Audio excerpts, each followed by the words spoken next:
The year is 1967.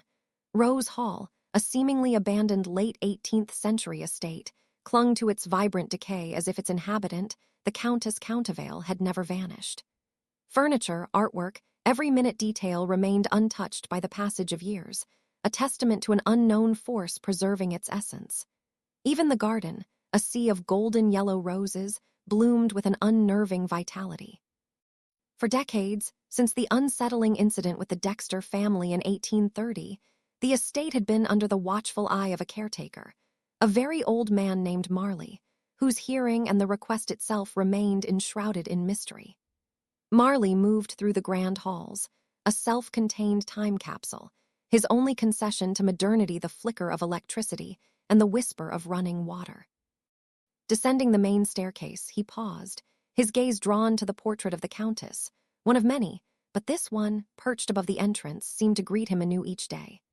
As he contemplated the dark, knowing eyes, the distant rumble of a vehicle announced the arrival of the Bryce family, their fancy car scarring the old drive, disrupting the hushed stillness.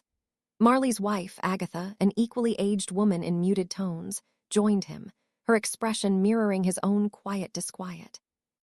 Mr. Harold Bryce, a man of tall stature and meticulous grooming, exited the vehicle first, followed by his wife Mildred, an epitome of polished elegance, and their daughter Sarah, a vision of youthful, if somewhat haughty, beauty.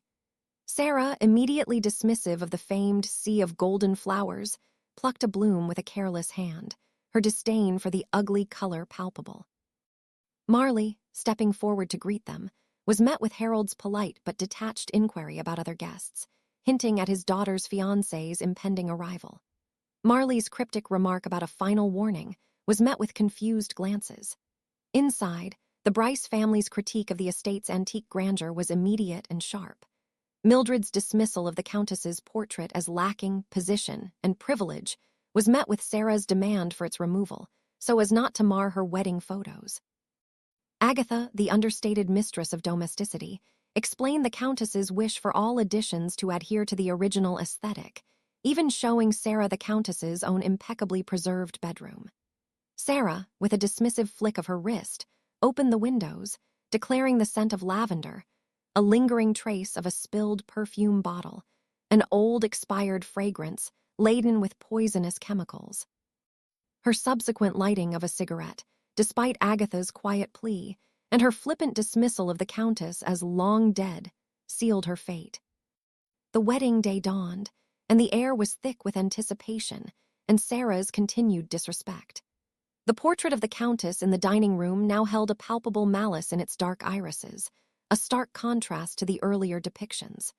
When David, Sarah's fiancé, inquired about the Countess's legend, Marley recounted tales of vengeful murder and curses on those who dared to marry at Rose Hall. Sarah, fueled by wine and an unshakable arrogance, scoffed, branding the Countess a pathetic woman and declaring herself the first bride of Rose Hall. Her triumphant laughter was abruptly silenced as the grand chandelier above the dining table plummeted, shattering around the terrified guests. Unfazed, Sarah dismissed it as a staged trick.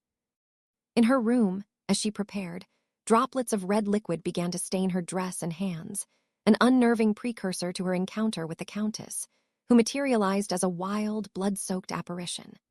A violent struggle ensued, Sarah's screams swallowed by the ancient walls that began to weep a foul-smelling, lavender-tinged ooze.